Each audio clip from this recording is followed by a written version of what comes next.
This week on the Deep Leadership Podcast. And so many people over the years have really only focused on that kind of surface level of executive presence. So they focused on appearance and maybe charisma or gravitas, and then communication skills. However, what we have found is that executive presence is really more substantive than that. And you can only really pull this off if you are authentic.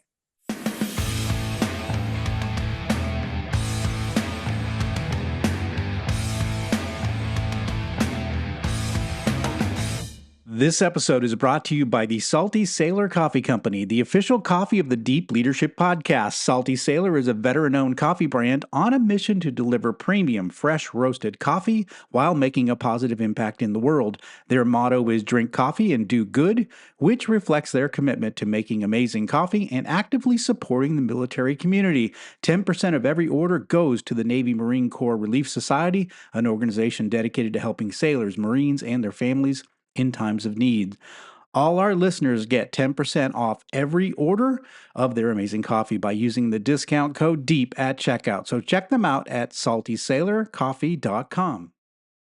Welcome to the Deep Leadership Podcast. Today I'm joined by Alexa Chilcutt. Alexa is the faculty lead for the Business Communication Certification Program and the co-lead for the Academy for Women and Leadership at Johns Hopkins Carey Business School's Executive Education Program. She is also an executive education faculty member for Texas Christian University, delivering leadership and training and coaching to corporations and high potential mid to senior level leaders. Her professional background was in public relations and advertising. She is the author of several scientific journal articles on the subjects of team leadership and impression management, and is co-author of the book Engineered to Speak, helping you create and deliver engaging technical presentations. And I'm excited to have her on the show to talk more about the concept of executive presence. So Alexa, welcome to the show.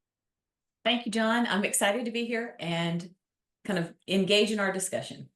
Absolutely. Well, it's an honor to meet you. And you've been doing so much work and teaching leadership and training in leadership. Where did your interest in leadership start off? Where did it begin in your journey?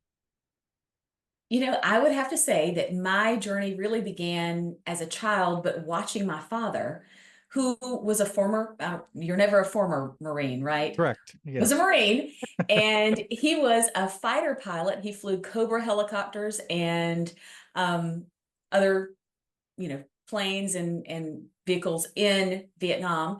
And so he was kind of a tough guy. I mean, he came back from Vietnam, which was wonderful. And then he was a test pilot, and he kind of had that moment of, why am I doing this?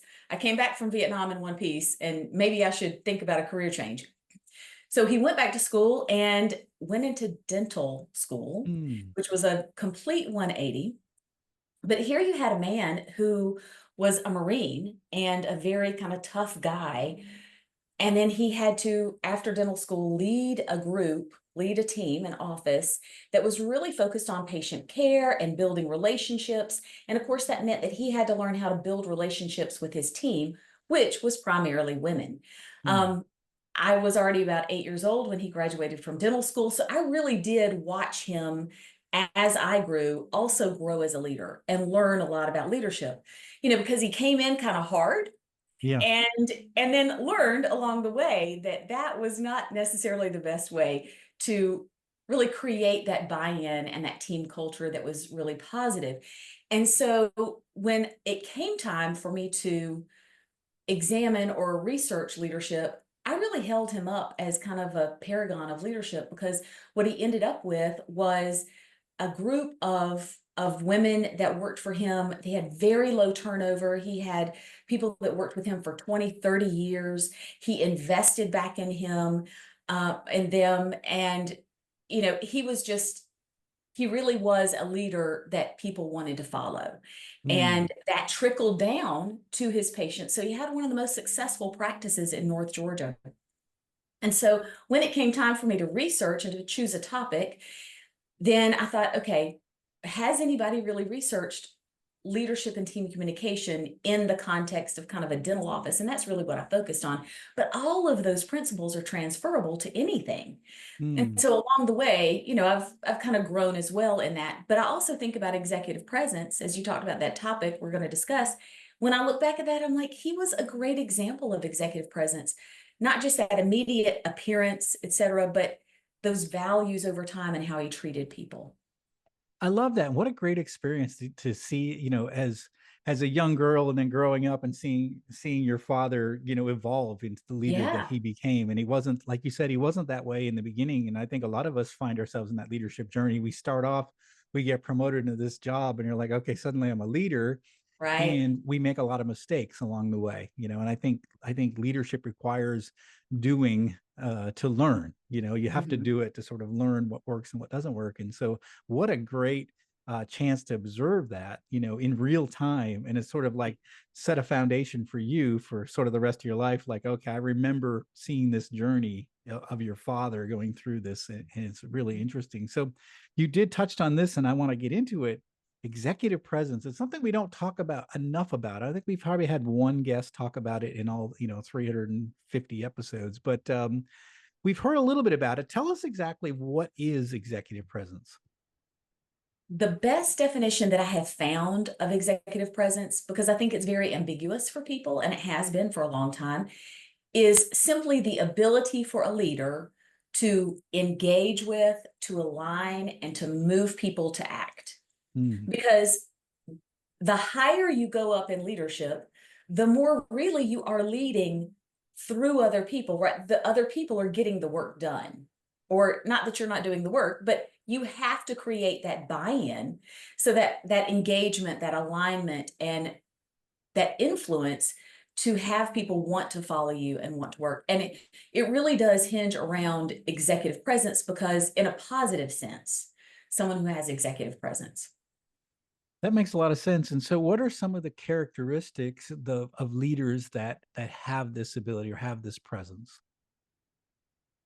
Traditionally, and so for many of your listeners, they've probably read an article or a book about executive presence, or seen, a video.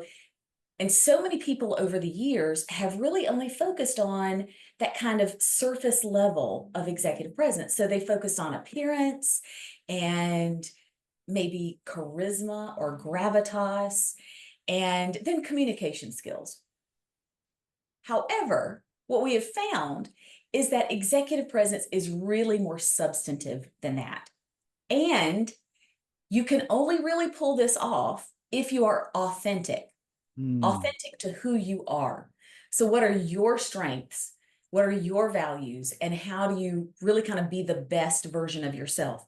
So, thinking about those characteristics, I'm going to break it in two camps, right? So, the first are 5 characteristics that are initial, or those kind of short-term impressions that we get. Think about meeting somebody for the first time, maybe interviewing someone. Those first initial impressions. So that is status and reputation. You know ahead of time that you have the vice president of such and such coming in, or that someone has impressive accomplishments or an impressive network. That precedes them into the room. And so mm, you're already kind of giving them the benefit of having executive presence just because yeah. of their background. So status and reputation, then appearance, confidence. Confidence is really about nonverbal communication, body language, the use of your voice. And I'll go back to appearance. Appearance should not, this is where a lot of people get tripped up, and I teach this a lot, and so I have to kind of get ahead of it. It is not prescriptive. In Mm, other words, 20 years ago, it was wear the power suit, look like this, right? It's not that. It is wear the thing, or, it's about looking put together, looking the part for the corporation, for the organization, right? Because there's a culture, there's a standard there, but you want to be the best that you can be, also being comfortable with your own style. So it's mostly about grooming and looking put together more than okay. anything else. So appearance, confidence, your nonverbal body language and voice, and communication skills, engagement skills and communication skills. So how are you engaging with people? Are you interested in them? Are you asking questions about them? Your body language in that engagement, eye contact, etc. And then those communication skills, so crucial for any leader. Can you clearly and simply articulate a message and make it interesting for your audience? So those are the 5 initial. Then there are 5 long-term, but 4 that are positive. So first, values and action. So you say that these are your values, but long-term evaluations over time, do people see you walk the walk, right? Do they see you? If you say, a great example is a new leader comes in and they say, you know what, I'm really open to your feedback. I want a diversity of ideas. I want you to challenge me so that we can come up with the best decisions. And then people see you over time in meetings, shutting voices down Oh, yeah. that might disagree. So you say one thing, you're doing something else. So the more that people see consistent values in action, the higher that perception of executive presence.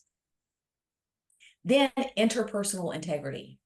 And interpersonal integrity is different than engagement skills. Interpersonal integrity is really how you treat people, once again, over time. A difference between engagement skills and interpersonal integrity is engagement skills is, John, tell me about your kids. How are you? Right. Yeah. How old are they, etc. The next time I see you in a week, I don't remember any of that. Yeah. Yeah. I don't remember your name. I ask you the same question over again. Okay. That engagement then wasn't really authentic. Right. It was So fake. people Yeah. want to see, that you're really authentic in those interactions with other people. So we have values in action, interpersonal integrity, outcome delivery. Do you deliver on what you say you're going to deliver on? Your expertise and intellect. So people believe that you are the person to go to for certain knowledge, but then they come to you for that knowledge. Are they getting it? Are they seeing you as that reference point? So all of those are building over time positively if you are reinforcing through your actions and your behaviors and your language, etc. That's positively building your executive presence. Negatively is the last one, and that's coercive leadership. So somebody can make a great first impression. They can have engagement skills. They can have communication skills, all of those things. And then over time, you see that they are really negatively reinforcing kind of that they're creating anxiety in people to get things done, right? Yeah. When they come in, yes, they have a strong presence, but it's not a positive presence. Yeah. Yeah. And the great thing about this is when I work with leaders, when I teach executive presence, when I'm teaching Academy for Women in Leadership, there are those individuals who say, yes, but I'm quiet. I'm an introvert.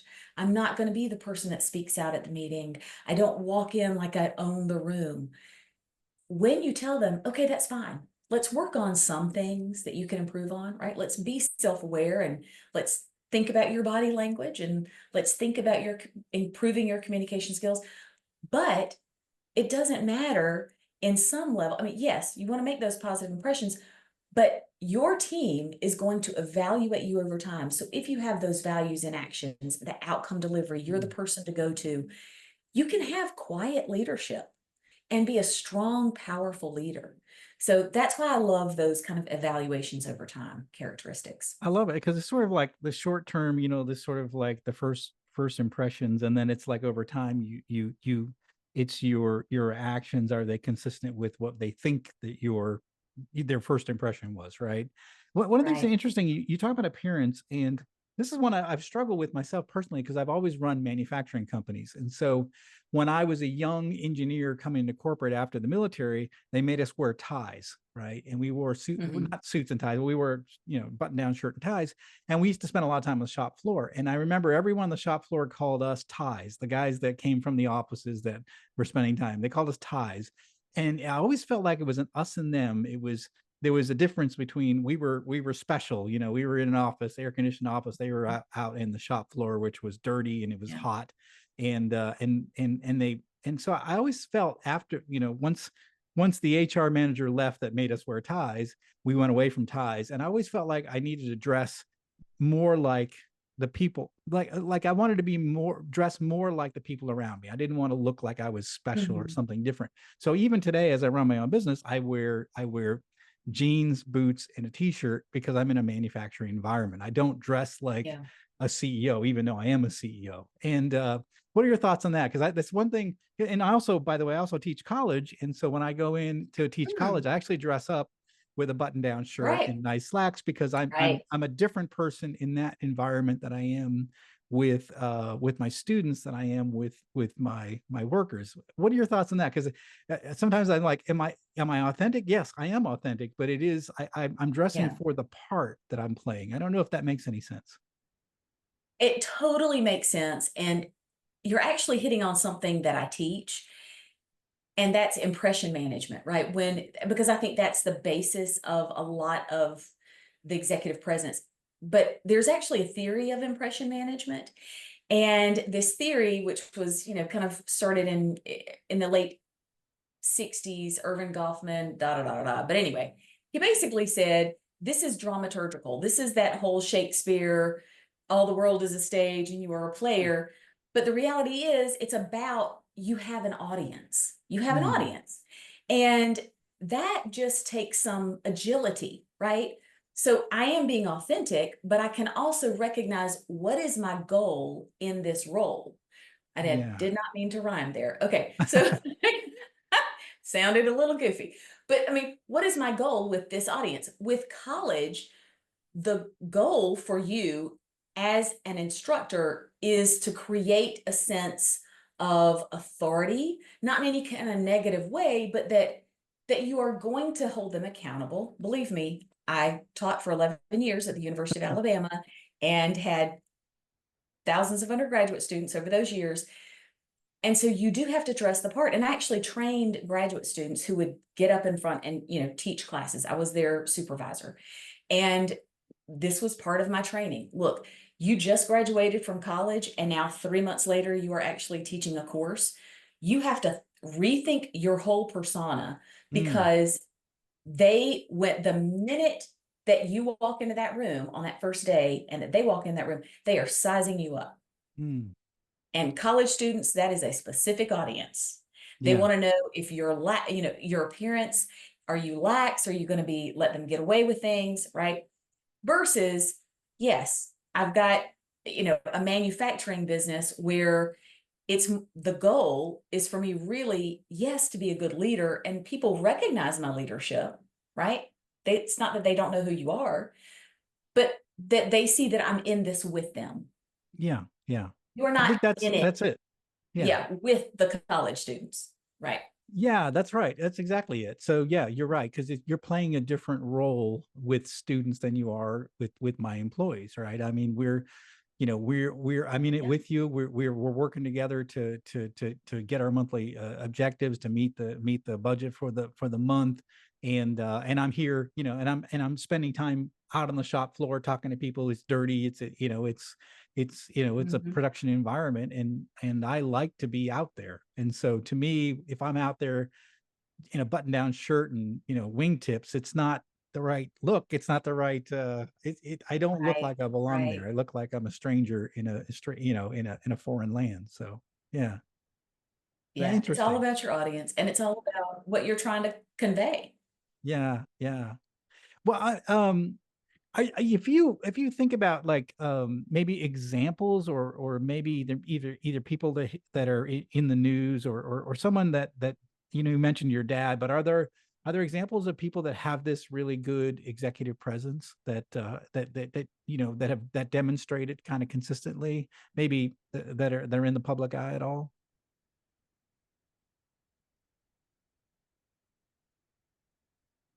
Did I lose you? Oh shoot. Okay. Yeah, you Okay. were breaking up for a second there. Okay. Um, am I breaking up, or am I Nope, good? you're fine. You're fine. We'll keep Okay, going. Yeah, just I'll take. we'll I know it's all right. we'll clip it. 18 minutes. We'll clip it. Yeah. So what my question Sorry. is are there examples of people in the public eye that have this executive presence? Yes, there are. And I'm going to try to stay away from anything going on today too much, right? Woo. Um, let's think about non-politicians. That would be good. Okay. Um, you know what? I don't know how people are going to respond to this, but I think Elon Musk has some executive presence. I really do. He is his own character. He is authentic to who he is, but he has a vision, right? He has a vision for his organization. He has a vision for the goals that he wants to accomplish. He absolutely hires people that are going to help him get that done. And it seems like people are really, really eager to be part of, let's take SpaceX, right? To be part of that vision or Tesla. Um, and so, but so when you see him in an interview, he is confident. He stays on track. I mean, you're going to listen to him in an interview over here, and then a month later over here. He's not going to say one thing is his goal today and something else is that tomorrow, right? He's not going to switch positions. But he does look put together. He definitely has a sense of self. And it seems like, as I said, people want to work for him. Of course, we haven't had that interpersonal interaction with him. We don't know. Right. Right. But there are people that I think, leaders that we can look at. Somebody that I want people to look at from your audience, and I will say especially women. Carla Harris, I mentioned her earlier. Carla Harris, as I said, was a woman on Wall Street for 30 years. She just really recently retired. She wrote 3 books: Strategize to Win, Expect to Win, and Lead to Win. She was the VP of Morgan Stanley, incredibly powerful. Carla A. Harris. She is someone you can find videos of her on YouTube doing commencement speeches, doing, leading seminars, conferences. Her communication skills are just brilliant. She's engaging, and she's lovely. And you just see that, right, as part of who she is and her leadership style. And I would also recommend for people to read the book, Lead to Win. Just as male or female, read the book, Lead to Win. It's one of my favorites for really talking about leadership and thinking about the perceptions that you create about your leadership. Yeah, yeah. That's really good. No, that's a great recommendation. We'll have to put a link in the show notes for that book, and also to Carla Harris herself. But no, I think you're right. I think it's like, it when you see it, like, I Yeah, think, like, like with Elon is a great example. He's like that confidence, and like you talked about earlier, that that they're going to have the expertise, the intellect, they're going to be able to deliver that's outcomes, right. right? And he has a history of that, of doing like really difficult things and making it sort of look easy. Mhm. Like, just the whole, like, if you think about the electric car market, no one has been successful trying to launch an electric car company. In fact, they've all like gone bankrupt except for him. He's still standing. He's like one of the only Mhm. ones still standing. So and then, of Yep. course, what he's done with SpaceX is just like science fiction stuff. Like, you look at it, and even myself as an engineer, I look at it and go, I don't know how he's doing it. I have no idea how the physics works on this rocket that can land itself, right?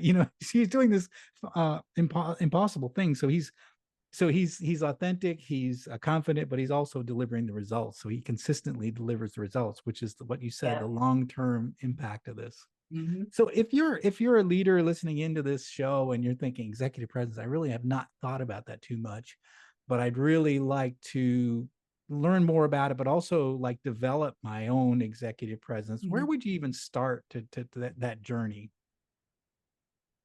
Of course, I teach executive education. So Yeah. I'm going to say really professional development, because we are, especially if you are in a position where you feel like you still have kind of forward motion in your career, or the possibility of that forward motion, right?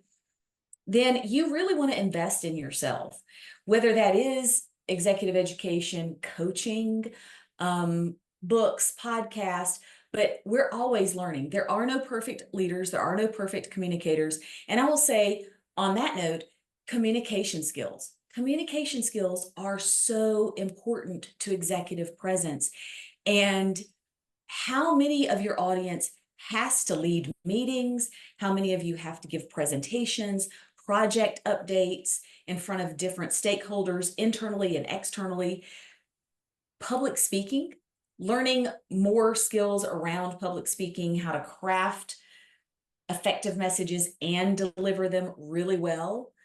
That is a key developmental area for people. I love that. How much does empathy fit into communication skills? Because one of the things that you were talking about is sort of like over time, are you consistent with having a conversation with an employee, like remembering their story and especially two-way communication where you have to be active listeners and we have to be able to react in an authentic way to stories and things.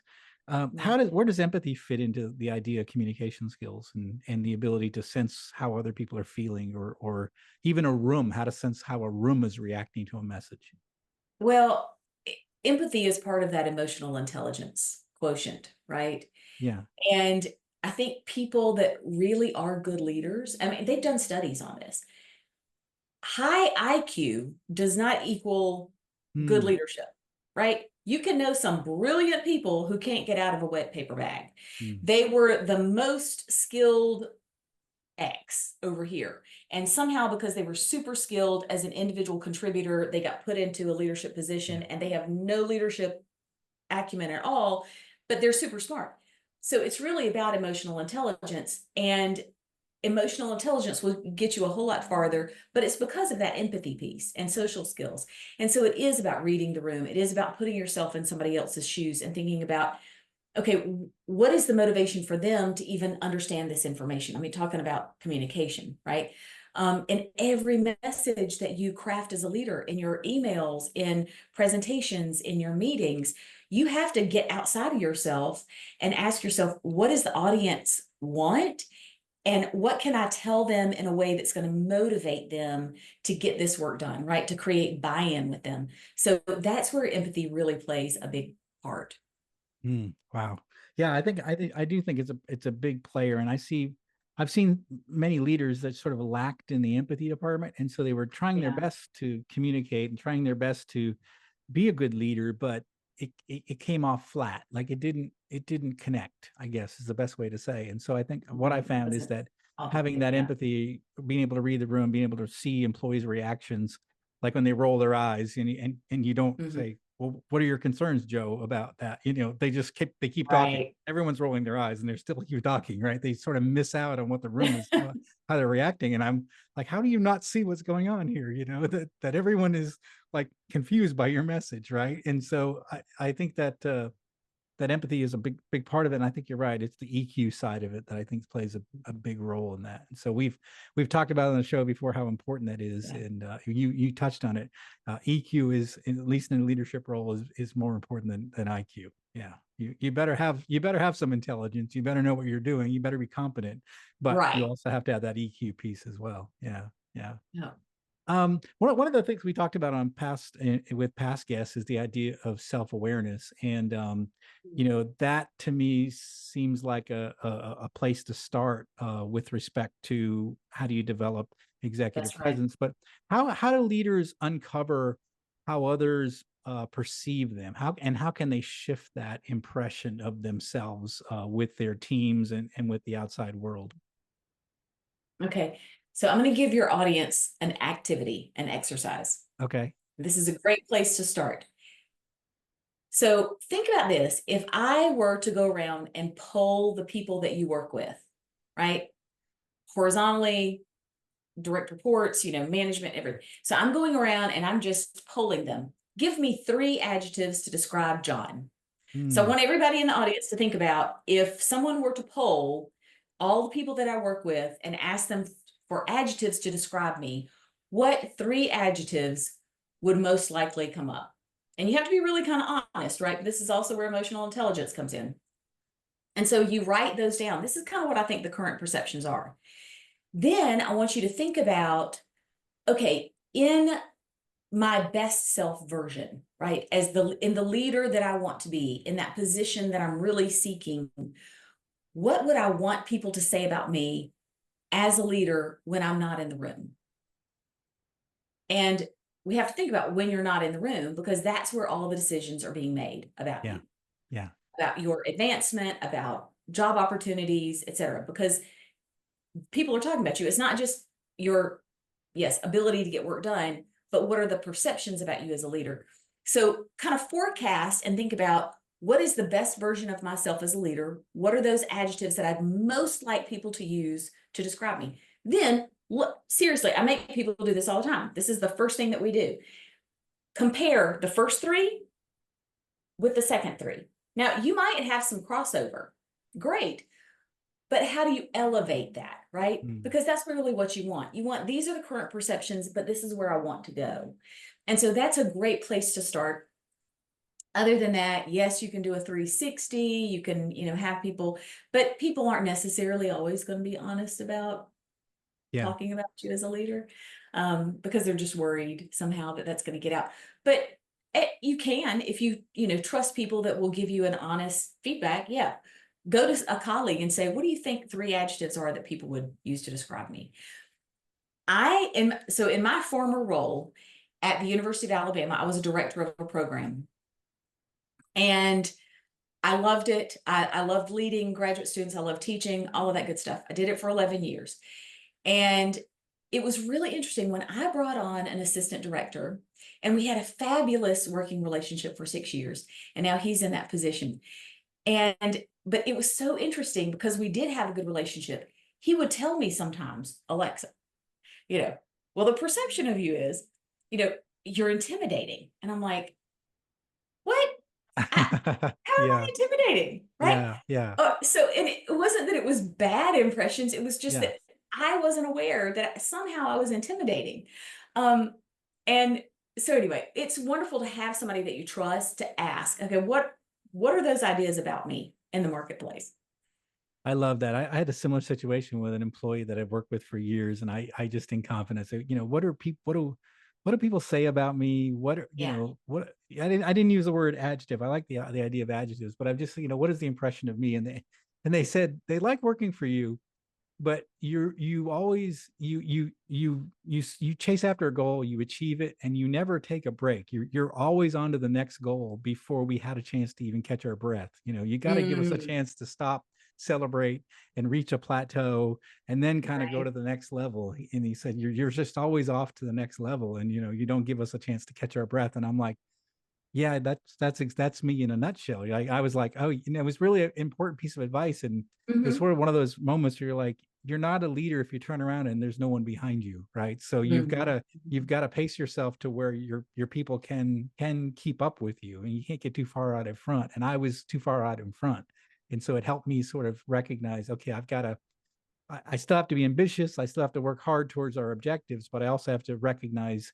the capabilities of my team and the need for rest after, and the need to celebrate short-term wins. And I didn't do that. I never did that. We're like, oh, that's good, but we can be better, and I think that was a really good advice, and it really helped me along the way. And that was, 25 years ago. And I still think about that moment. It's like, I was just running way out in front of everybody. And they're like, we're Yeah. trying to Well, keep up, but yeah, and it's great to get that honest feedback from people that you trust. They know that they're not going to hurt your feelings, right? I mean, right, like, right. I'm not going Yeah, to hurt my feelings. Just tell me. Because you are able to kind of course correct a little bit or yeah, adjust. yeah, And once again, that circles right on back to emotional intelligence and self-awareness, yeah, because only somebody with some emotional intelligence can then self-regulate yeah, and, yeah. approach things differently. So, Yeah. No, I think that feedback is really important. And again, leaders, if you can find those people in your team that you can have those mhm, conversations with, because I think getting that, especially early in your career, having those, being able to correct and then sort of fix some of your quirks, and even like, like in your case, you didn't mean to be, you didn't perceive yourself to be that way, but yet right. others did. And so sometimes people perceive you in a way that you did not intend. And so it's just sort of like it's a great feedback to like you say, self-correct and get better. So Yeah. fantastic advice. I love the idea of 3 adjectives to describe because it's really simple, easy to remember, and I love that. Love that idea. So this has been fantastic. What final message would you like to leave with our listeners today? I would just leave the message of you can always improve it, right? You can always improve where you are. And I think that's why people listen to podcasts, obviously, because they have that growth mindset. So the one thing I would just say is continue on that journey. Continue to think about executive presence. Um, what are those perceptions? How can you elevate them? Because it's always thinking about what's next and how to prepare yourself for that. Fantastic. Great advice from Alexa. Alexa, that's been fantastic. How can our listeners find out more about you and the work you do? Well, honestly, I have one spot. I don't try to shoot, things all over the place. Anyone can find me on LinkedIn. So that is my spot. Just type in Alexa Chilcutt. And I am incredibly responsive. People message me, I message them back pretty quickly. I mean, within 24 hours, 99% of the time. And if listeners would like a PDF, I actually have put together a PDF of kind of the characteristics of executive presence, that activity, that 3 adjectives activity, some resources. So if you'll just connect me or follow me or whatever and send me a message, then and say, hey, I'd like the PDF, I'm happy to send it to people. Fantastic. Well, we'll put a link to Alexa's LinkedIn profile here in the show notes. It'll be down below, right below my face for those watching on YouTube. And it'll be in the show notes for those listening on audio. So again, there's a free resource for you. Connect with Alexa, and she's going to give you a PDF that's going to help you along this journey. And if you've had some questions about executive presence, and maybe you're like, wow, she hit us with a lot of things in this short episode, and I really want to learn more, please reach out to Alexa, and she's going to give you more information. We're also going to put a link in the show notes to the book Lead to Win, which she recommends, because it seems like that if we want to see an example of someone with executive presence, we have Carla Harris is a great reminder of that. So we'll put that link in there as well. Alexa, thank you so much for being on the show. Thank you for sharing your knowledge on this important topic and helping us learn more about executive presence in this episode.